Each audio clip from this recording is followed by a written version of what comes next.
Unit 5 Test, Track 1. Today's guest, Lorna Laver, is a radio DJ and music journalist.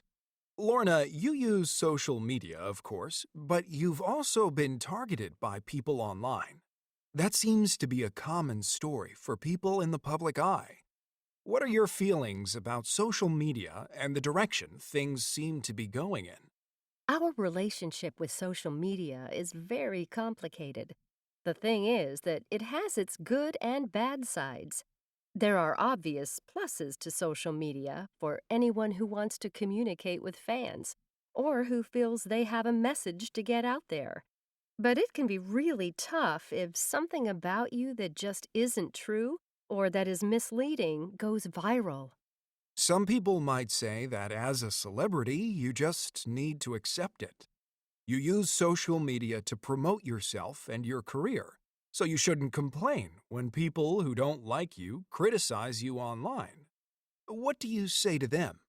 Sure, and I think everybody I know who has any kind of fame would agree that we're happy to take criticism.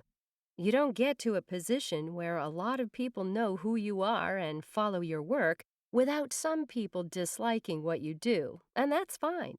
There's nothing wrong with people expressing genuine opinions. The problem is that people can be anonymous online. No one knows who you are, so it's easy to be much more hateful than you would be in real life. That can lead to bullying and even threats. What do you think can be done about that sort of behavior online? I think that we journalists have a responsibility to set an example. We need to have rules that we stick to regarding people's private lives. And I think we need to see social media as much more like a public square. If you went up to someone in the street and started to make threats or shout and curse at them, the police could get involved. I want to see more of that online.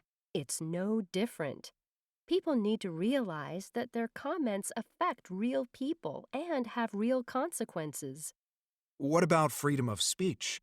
Shouldn't people be free to say whatever they want online? I don't want to take away anybody's freedom of speech, but just as in real life, there need to be some limits. In real life, you're not allowed to threaten to attack someone, and you're not allowed to encourage other people to do something like that. I want to see new laws that will protect people online in the same way they are protected offline. And I'd like to see a form of online ID on social media. That way, everyone would see who was behaving in such a negative way. I think that would go a long way to solving the problem, even without the need for the police to get involved. Well, I'm sure our listeners will have a lot of opinions on those ideas. Lorna, thank you. And if you want to share your thoughts with us, call the station now at 555.